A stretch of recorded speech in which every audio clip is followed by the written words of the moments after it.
Good morning and welcome to an episode of Breakfast Analysis. Today we are going to be talking about the format that is upcoming for the Six Invitational 2021. Now, right now we're obviously in the middle of the qualifications for SI, so we're counting up those SI points. We're trying to figure out who the top 16 teams will be globally. Then we're going to have the qualifiers after that to get 4 more teams invited. But this video is going to be focusing on what happens once we get those 20 teams, we get them to the Invitational, and what the format's going to look like there. So in the past, this hasn't been too much of an issue before because in the last 3 invitationals, we've had 16 teams. At the second and the third invitational, there was a simple group stage with 4 groups of 4 going through a GSA bracket. Then we went into a single elimination final bracket consisting of the top 8 teams. Last year it was a little bit different where we had a double elimination bracket, but broadly the structure was still the same. But this time, the fact that we've upped from 16 to 20 teams, it might not seem like a big difference, but it actually creates a huge issue in creating the format of the tournament because you can no longer have 4 groups of 4. You no longer have a power of 2 as your number of teams, which means it's going to be a lot more difficult to seed these teams and create a format that works fairly. What you're going to have to end up doing is making either 5 groups of 4 or 4 groups of 5, or 2 groups of 10 or some other combination. In my experience, looking up researching for this video, trying to find other tournaments across all esports that have had 20 teams, 4 groups of 5 is typically the most common. 5 groups of 4 is really impossible because then, you've got 5 first place teams. How do you rank those? You really can't, at least not fairly.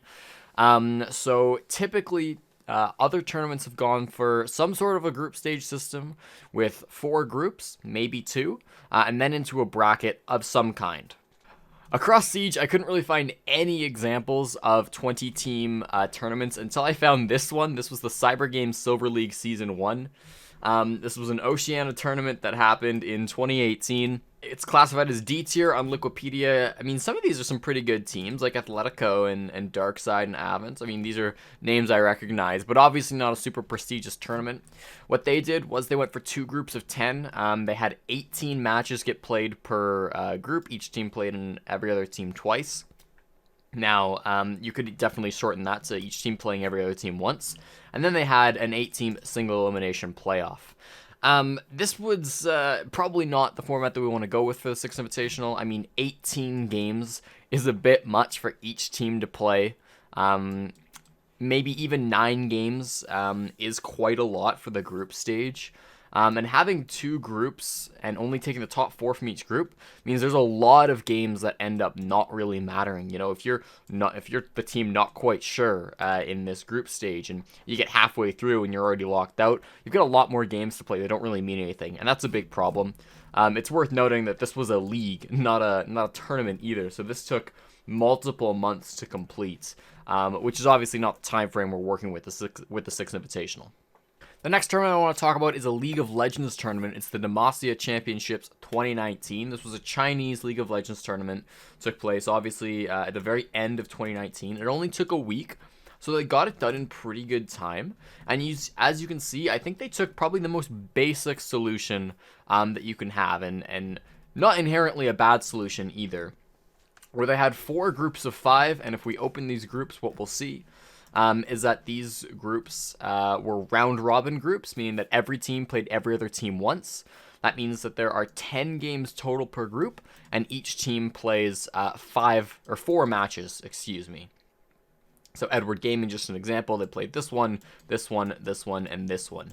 I believe what they did was they had the group stage go over the course of 2 days. So the 21st and the 22nd, all of the matches were played, at least for Group B. This one, the 20th and the 21st. So they spread it out over multiple days. But one group took 2 days. So teams were playing two games per day is the bottom line there. And then again, they took the top 4 and they put them into a single elimination bracket. Now, there's a couple issues that I have with this. First of all, again, it's a pretty long group stage. What you have is teams playing multiple games on the same day, which is something that, for the most part, Six Invitational has always tried to avoid. The only exception to that was just last year when the lower bracket finals and the grand finals were on the same day.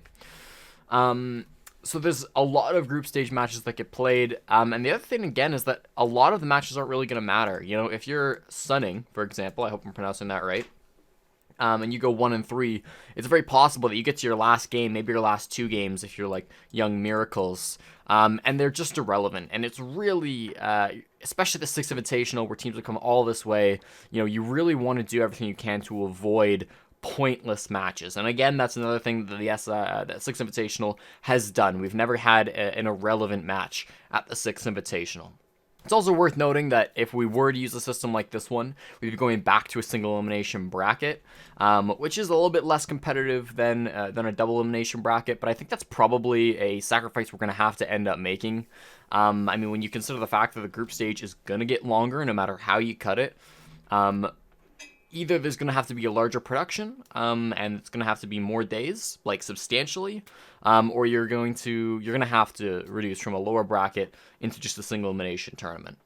The next tournament I want to talk to you about were the World Electronic Sports Games 2017 European Finals. This was a Counter-Strike tournament that happened, obviously, in 2017 in November.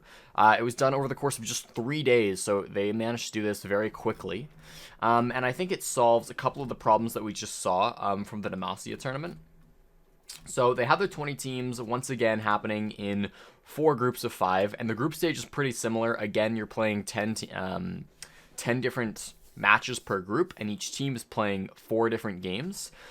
They really condensed this. I think that all of the group stages happen on the same day. Oh no, they didn't. I'm lying. 23rd through 23rd. Yeah, so that's 40 games that happened on the same day.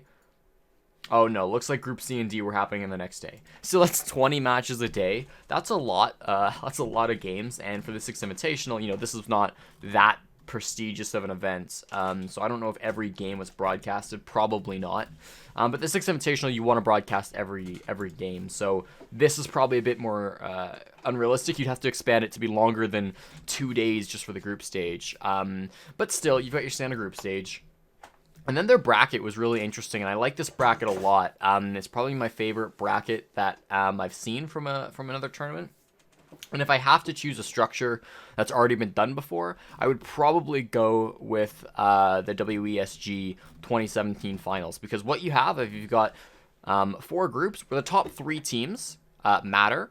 So you've got very few games that don't matter, maybe 1 at the very end for this bottom team. If you're already 0-3, your last game might not matter. But just expanding each group from taking the top 3 teams compared to the top 2, it's going to make a huge difference on the amount of games that are relevant.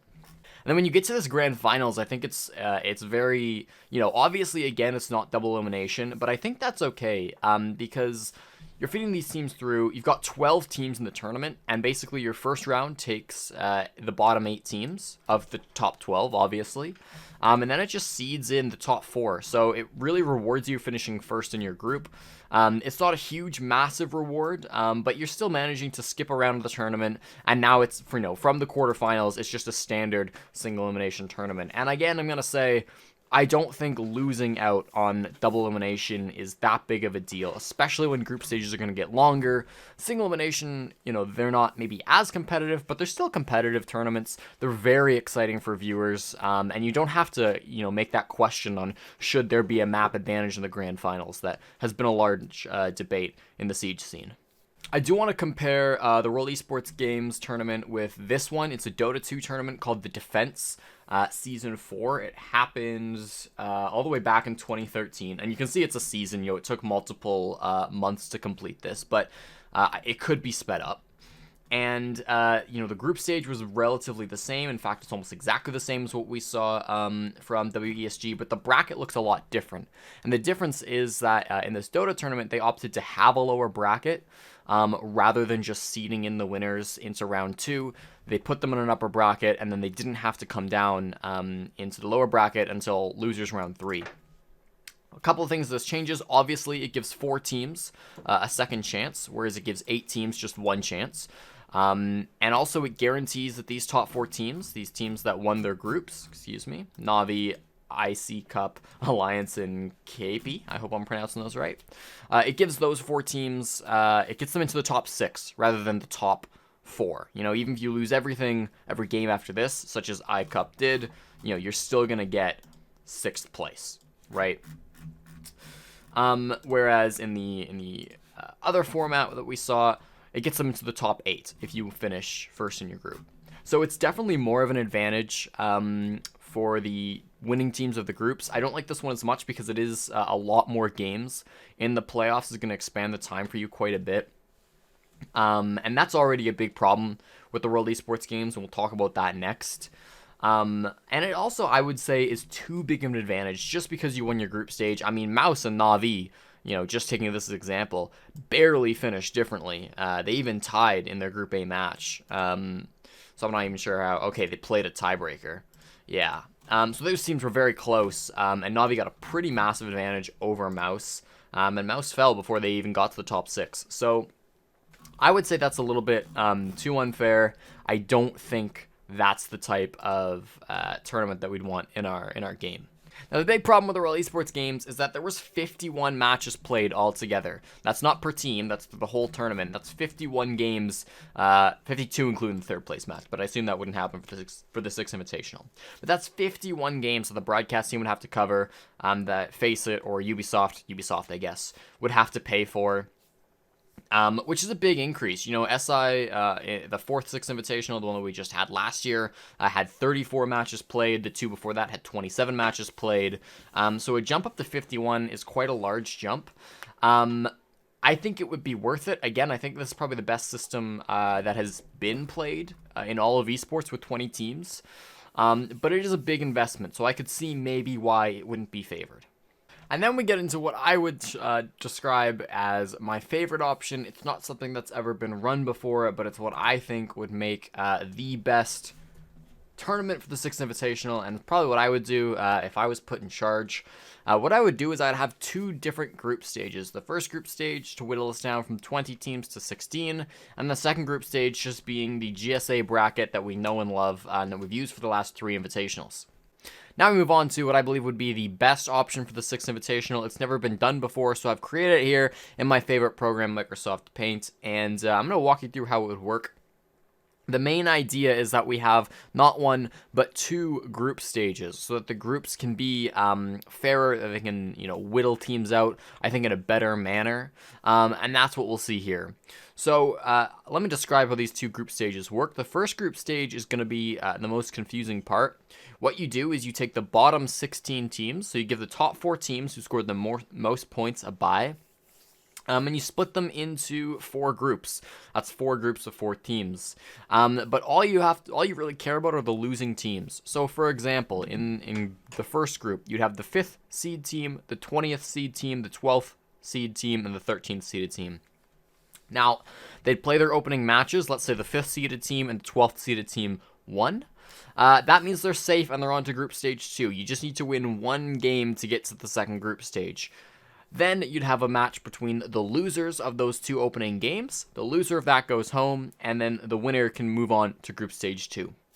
What this ensures is that every team going to the Six Invitational gets to play at least 2 matches, which is the same as what we had in previous Invitationals.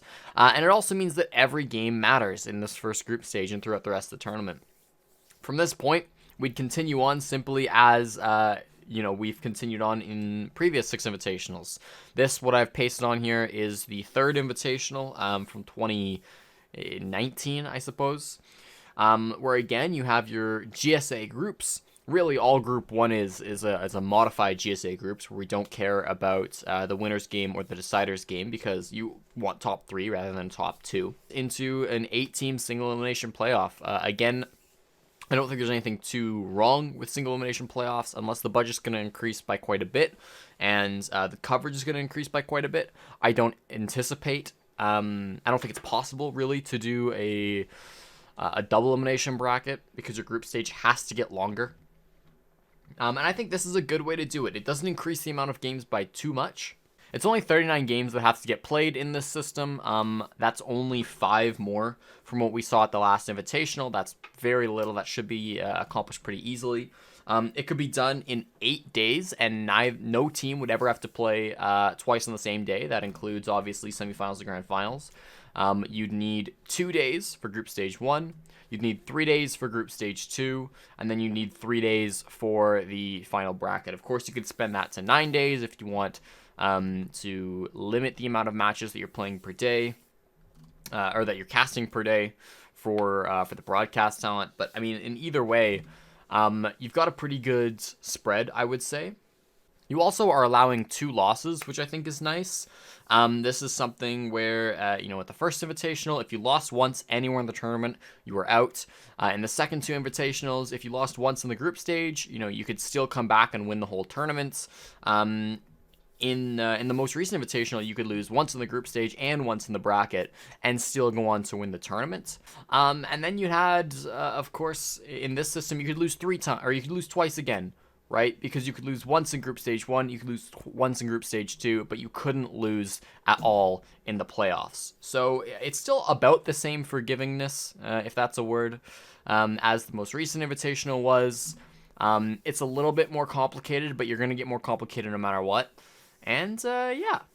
Let me know what you think. If you think that there's a better way to deal with a 20-team tournament, it creates a lot of challenges for the organizers, and I'm really interested to see what they cook up, if they use something that I've discussed in this video, or if they come up with something completely different. There's certainly other ways that you could do this. You could theorize about different ways to run the Invitational for days. But either way, hopefully we're in for a good tournament. Obviously, it's been a long time since we've seen an international tournament for Siege, so I think no matter what happens, we're probably going to get a pretty good show. So if you like this video, don't forget to like and subscribe. You can follow me over on Twitch, twitch.tv/JessieJChick. A lot of streams coming up, hopefully this weekend. I want to do some analysis of the Brazilian and Mexican finals, which are going to be happening this weekend. As well as don't forget to follow me on Twitter, twitter.com/JessieJChick, where I tweet mostly about SI points these days. Of course, we're counting up to those top 16 teams. Those last couple of spots are just being clinched. So do check me out there. But other than that, I hope you all have a wonderful day, and I'll see you on the next video.